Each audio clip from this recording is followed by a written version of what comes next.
बरसों पुराना अमरपुर गांव हरियाली से घिरा, मिट्टी की महक से भरा और रिश्तों की गर्माहट में डूबा हुआ था। इसी गांव के बीचों बीच रहते थे सुधाकर और उनके दो बेटे विक्रम और करण। विक्रम बड़ा था, समझदार और मेहनती, जबकि करण छोटा, थोड़ा तेज तर्रार और महत्वाकांक्षी। पिता की 4 बीघा जमीन ही उनकी सबसे बड़ी पूंजी थी।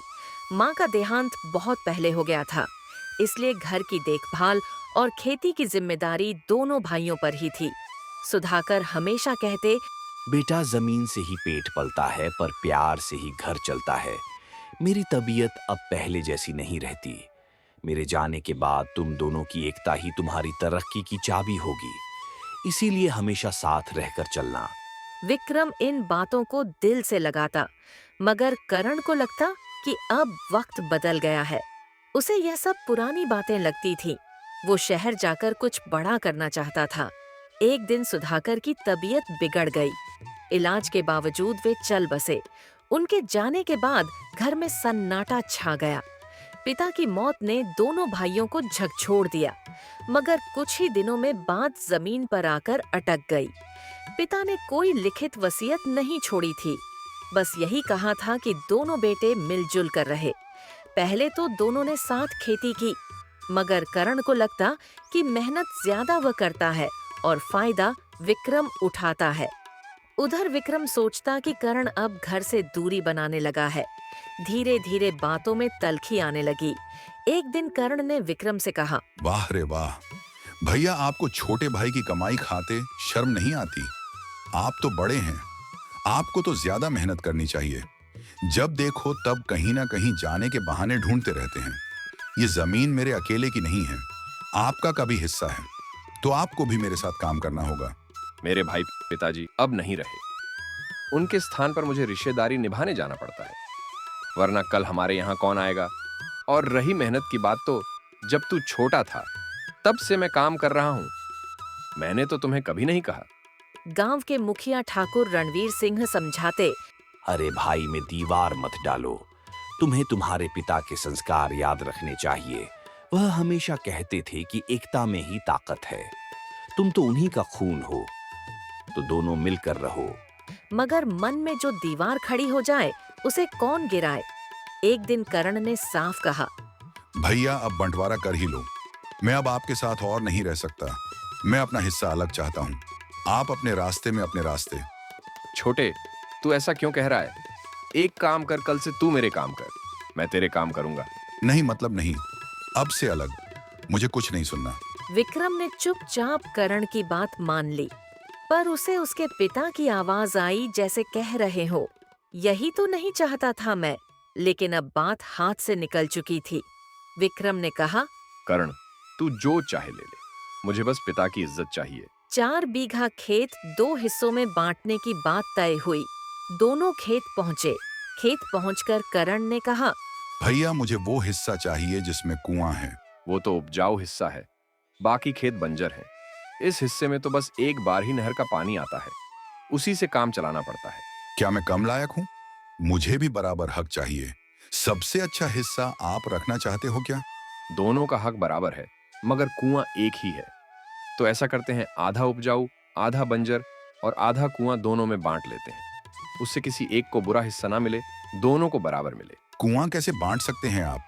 ये समझाएंगे? विक्रम ने समझाया, अभी इसी कुएं से ही हमारी सारी जमीन को पानी मिलता है।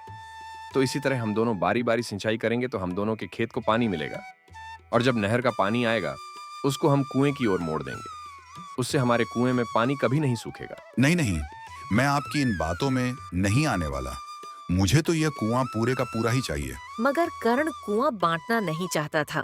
बहस बढ़ी, करण की आवाज ऊंची हुई।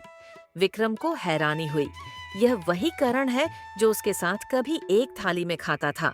आखिरकार विक्रम ने हार मान ली। उसने कहा, ठीक है करण, तू ले ले कुएं वाला हिस्सा। मैं अपनी मेहनत से बंजर जमीन को भी उपजाऊ बना लूंगा। तू जो चाहे वह ले ले। करण के चेहरे पर संतोष और थोड़ा गर्व था। विक्रम की आंखों में दुख, लेकिन कोई शिकायत नहीं। खेत का बंटवारा हो गया। अब घर की बारी। हाँ देखो, यह हमारा पुश्तैनी घर है। इसमें 4 कमरे हैं। इसमें से 2 कमरे मेरे और 2 तेरे। और रहा सवाल आंगन का, तो जिसे जिस दिशा में कमरे मिले उनके सामने वाला आंगन उसका। आंगन में दाहिनी ओर एक आम का पेड़ था जिसमें हर साल मीठे आम आते थे। करण की नजर उस आम के पेड़ पर ही थी। उसके मन में लालच जगा। नहीं भैया, ये जो आम के पेड़ वाला जो आंगन है, मैं तो वहीं कमरे लूंगा। आपको तो पता ही है मुझे आम बहुत पसंद है। ठीक है छोटे, तू यह वाला हिस्सा ले ले। बंटवारा हो चुका था। बंटवारे के बाद दोनों भाइयों के बीच बातचीत लगभग बंद हो गई।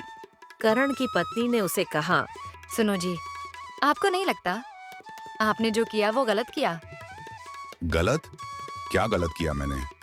अपना हक लेना कोई गलत बात नहीं है। मुझे जो ठीक लगा वो मैंने मांग लिया। अगर उसमें भैया को कुछ गलत लगा तो वह मांग सकते थे, लेकिन उन्होंने नहीं मांगा। इसका मतलब मैं सही हूँ। विक्रम अपने हिस्से की जमीन पर रोज सुबह से शाम तक मेहनत करता।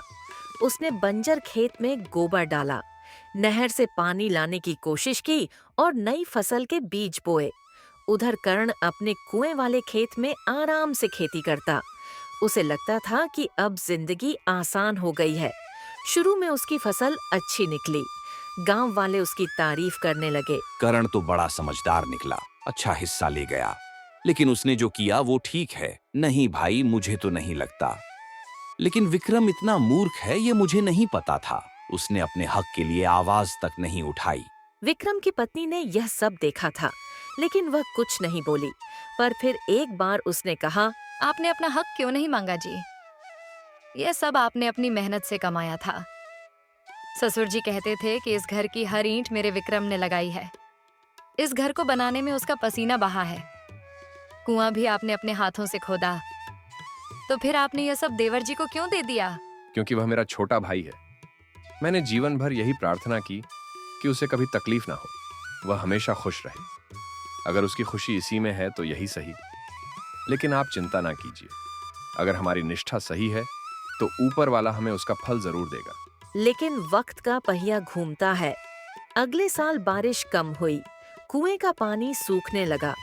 उधर विक्रम की जमीन के पास खाली पड़ी गांव की जमीन में गांव के लोगों ने तालाब बनवाया, जिससे विक्रम को बहुत फायदा हुआ। उस पानी की मदद से जो नहर साल में केवल एक बार पानी देती थी, वह पूरे साल पानी से लबालब हो जाती है। करण ने विक्रम से पानी मांगना चाहा, मगर बोल नहीं पाता। उधर विक्रम की मेहनत रंग लाने लगी थी। गांव में चर्चा होने लगी कि विक्रम ने सूखी जमीन में जान डाल दी। करण को जलन होने लगी। वो सोचता, मेरा तो हिस्सा अच्छा और उपजाऊ था, तो ये कैसे आगे निकल गया? उसने कोशिश की विक्रम से बात करे, पर हर बार अहंकार बीच में आ जाता। करण की बीवी उसे कहती, भैया से बात क्यों नहीं करते?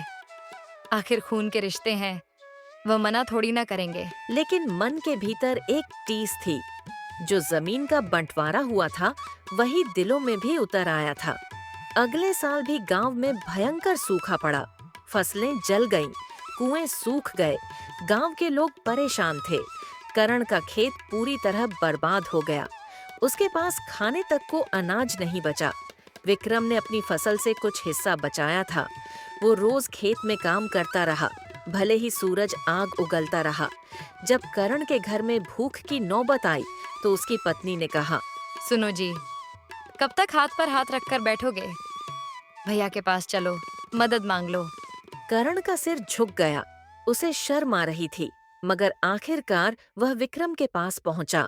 विक्रम अपने आंगन में अनाज सुखा रहा था। उसने करण को देखा और मुस्कुराकर बोला, आओ छोटे, अंदर बैठो। भैया भैया वो विक्रम ने बिना कुछ कहे अनाज की 2 बोरियां उसके सामने रख दी। ये तेरे लिए है। मैंने तेरी भाभी को कहा था तेरा हिस्सा निकालने के लिए।